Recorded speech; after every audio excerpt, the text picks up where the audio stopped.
Welcome students, I am Sheikh Alauddin. Last video में हमने introduction to graph इस चैप्टर के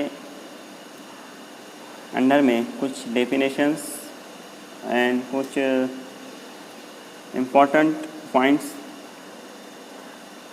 डिस्कस किए थे।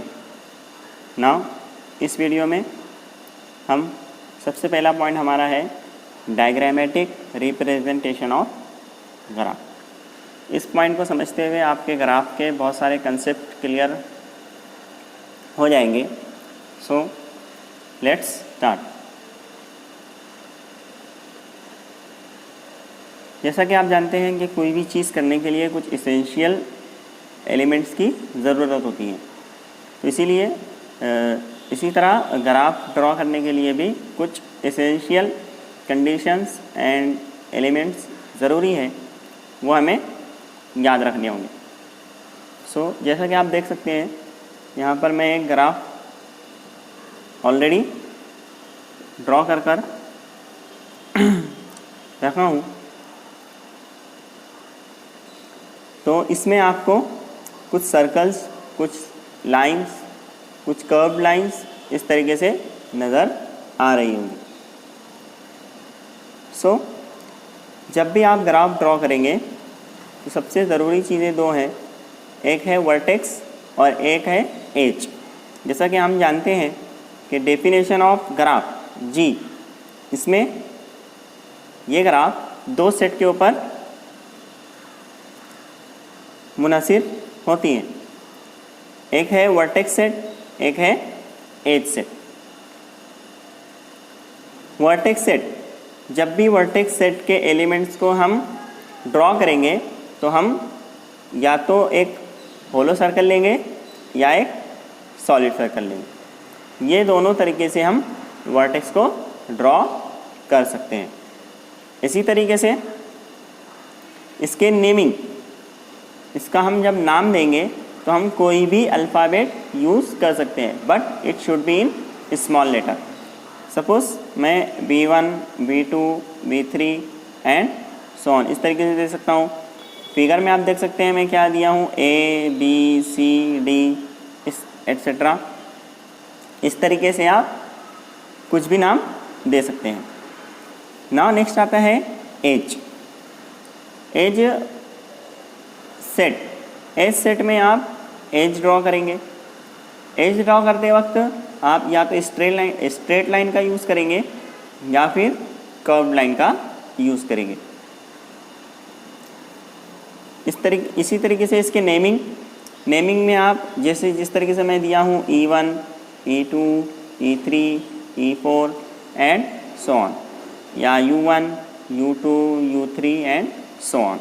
बस एक चीज़ का आपको ध्यान रखना रहेगा कि एज और वर्टेक्स ये दोनों के नाम जो है वो वहाँ पे सेम ना आए, बस इस चीज़ का आपको ध्यान रखना है। बट आप कुछ भी सिंबॉलिकली उसको डिनोट कर सकते हैं।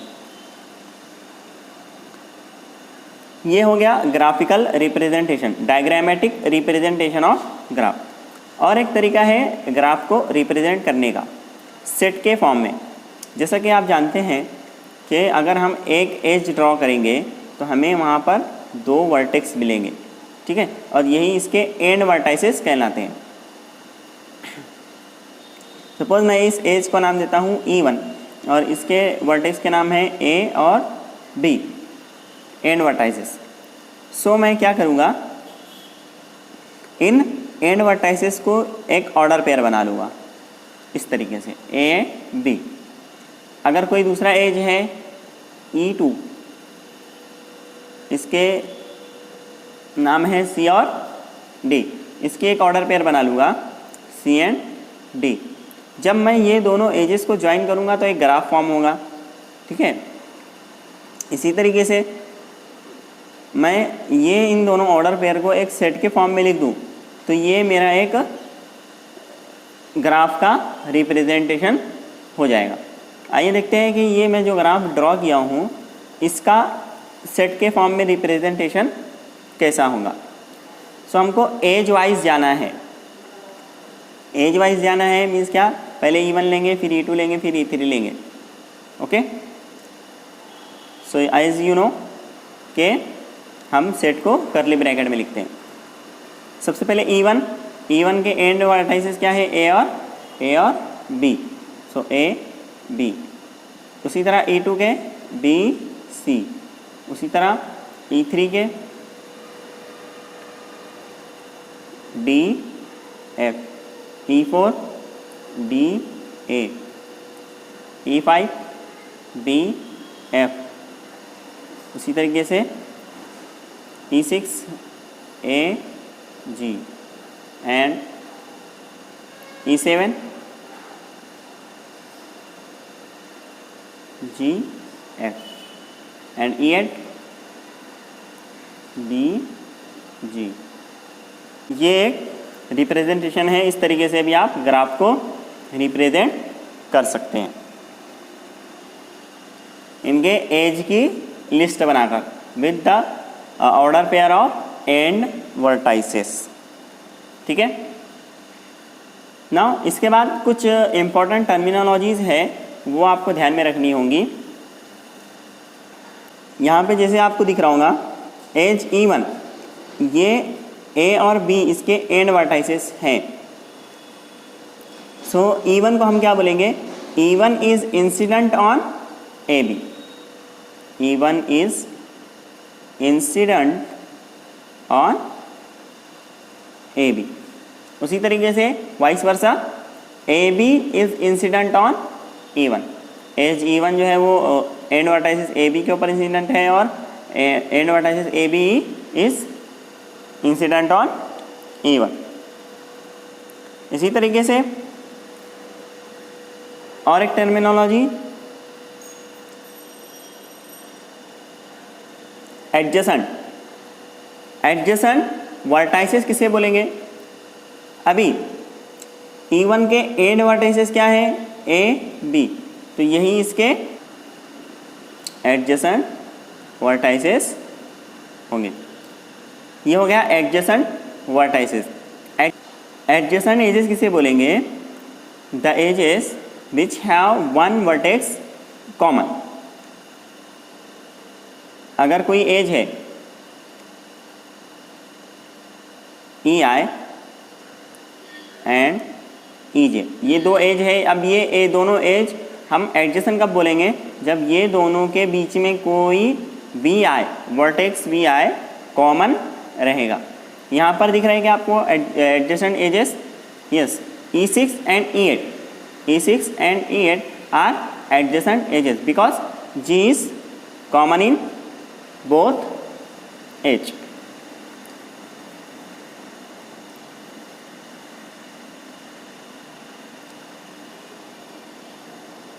These things we have to keep in mind while studying this paper. Now next definition है parallel edges. Parallel edges आपने इससे पहले parallel lines की definition पढ़ी होंगी, the lines which do not intersect to each other, that lines are called parallel lines. But in graph theory यहाँ पर definition कुछ अलग है। So मैं पढ़ता हूँ definition क्या है। In the graph if two edges have the same end vertices then they are called parallel edges। अगर दो edges हैं E1 and E2, ये दोनों के end vertices सेम है। सपोज E1 के end vertices AB हैं और E2 के भी end vertices AB हैं। सो जब ये कंडीशन सेटिस्फाई होंगी तब E1 एंड E2 पैरेलल होंगे। मैं फिगर एक ड्रॉ करके बताता हूँ आपको कैसे एंड वर्टाइसेस सेम होते हैं।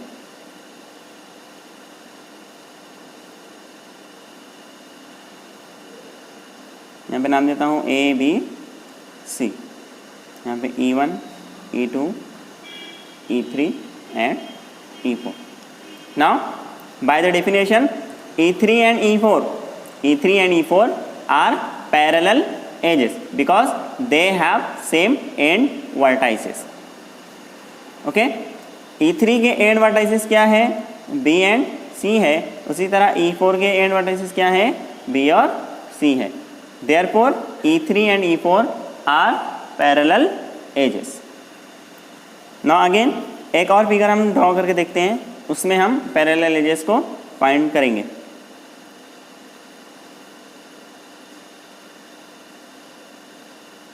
A B C D and इस तरीके से एक एज में बनाता हूँ E1 E2 E3 E4 E5।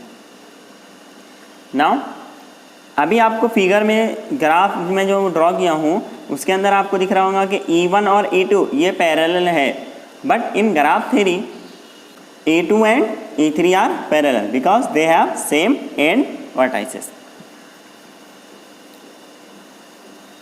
Next definition है लूप। लूप की डेफिनेशन है if an edge EI of a graph G has its two end vertices coincident then EI is said to form a loop at that vertex। अगर कोई as है EI, उसके दोनों and vertices एक दूसरे के ऊपर कोइंसिडेंट होते हैं, सो वो एज क्या फॉर्म करेगा? लूप फॉर्म करेगा। एक ही वर्टेक्स के ऊपर दोनों एंड वर्टाइसेस इसके कोइंसिडेंट होने चाहिए। सपोज ये G के ऊपर मैं एक लूप फॉर्म करूँगा। किस तरीके से लूप फॉर्म होगा? इस तरीके से। इसको नाम देता हूँ E9। ये एज जो है वो E9 है, ये लूप। इसका स्टार्टिंग पॉइंट भी वही है और एंड पॉइंट भी वही है, मीन्स इसके दोनों एंड वर्टाइसेस G के ऊपर कोइंसिडेंट हो रहे हैं, इसीलिए ये क्या फॉर्म करेगा? एक लूप फॉर्म करेगा। This is the definition of loop. Now next आता है सिंपल ग्राफ। सिंपल ग्राफ किसे बोलेंगे? अभी तक हमने ये जो पैरेलल एज और लूप पढ़ा है, इसके ऊपर अब आगे की डेफिनेशन बेस्ड होंगी। सिंपल ग्राफ रहेगा क्या? The graph in which no parallel edges and no loop found. जो ग्राफ के अंदर पैरेलल एजेस और लूप दोनों नहीं रहेंगे उसको हम क्या बोलेंगे? सिंपल ग्राफ बोलेंगे। अभी इस ग्राफ के अंदर ये जो ग्राफ मैं ड्रॉ किया हूँ, इस ग्राफ के अंदर एक लूप फॉर्म हो रहा है, इसीलिए ये सिंपल ग्राफ नहीं होगी। बट अगर मैं ये लूप को यहाँ से हटा दूँ तो अब क्या हो गया? ये सिंपल ग्राफ हो गया, क्योंकि यहाँ पे ना कोई पैरेलल एज है और ना कोई लूप है। This is simple graph. Next आता है मल्टी ग्राफ। मल्टी ग्राफ में आपको graph with parallel edges but having no loop. अगर कोई ग्राफ के अंदर पैरेलल एज तो है बट लूप नहीं है, that is called multi graph. Next आता है स्टीडो ग्राफ। स्टीडो ग्राफ के अंदर आपको पैरेलल एज भी मिलेगा और लूप भी मिलना चाहिए। जिस ग्राफ के अंदर दोनों मौजूद है, पैरेलल एज भी मौजूद है और लूप भी मौजूद है, then that graph is called pseudo graph. Pseudo graph की एग्जांपल इस तरीके से ड्रॉ कर सकते हैं।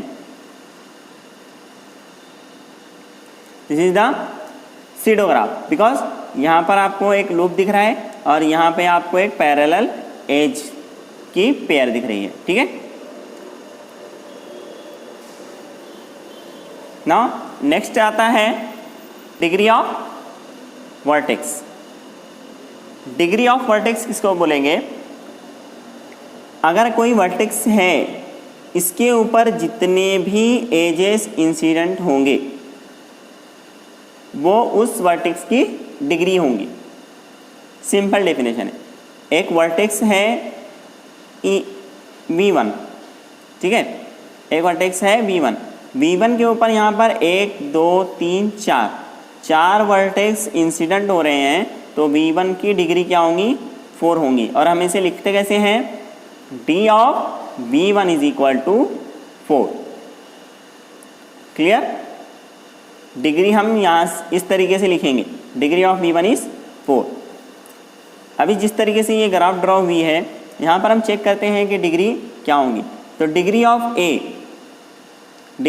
A इज 1 2 3, 3 एजेस वहाँ पर इंसिडेंट है, तो डिग्री ऑफ ए इज़ 3। इसी तरीके से अगर मैं एफ लूँ तो डिग्री ऑफ एफ इज़ 1 2 3, यहाँ पर भी 3 एजेस है तो degree of F is 3। D लेता हूँ तो degree of D is 1 and 2, सिर्फ 2 ही एजेस है तो 2, ठीक है। Degree of c is 1 because c के ऊपर ओनली 1 एज इंसिडेंट है। नाउ अभी जैसा कि आपको पता है कि एक एज ड्रॉ करने के लिए हमें 2 वर्टेक्स लगते हैं, ठीक है। सो हर एज ग्राफ के अंदर हर एज 2 डिग्री को कंट्रीब्यूट करता है विद देयर एंड वर्टाइसेस, ठीक है। नाउ नेक्स्ट, अभी आपने लूप पढ़ा, लूप की डेफिनेशन में हमने क्या पढ़ा था कि उसके दोनों एंड वर्टाइसेस सेम होते हैं, दोनों एंड वर्टाइसेस सेम होते हैं। और अभी मैंने आपको बताया कि हर एज हर ग्राफ के अंदर 2 डिग्री कंट्रीब्यूट करता है।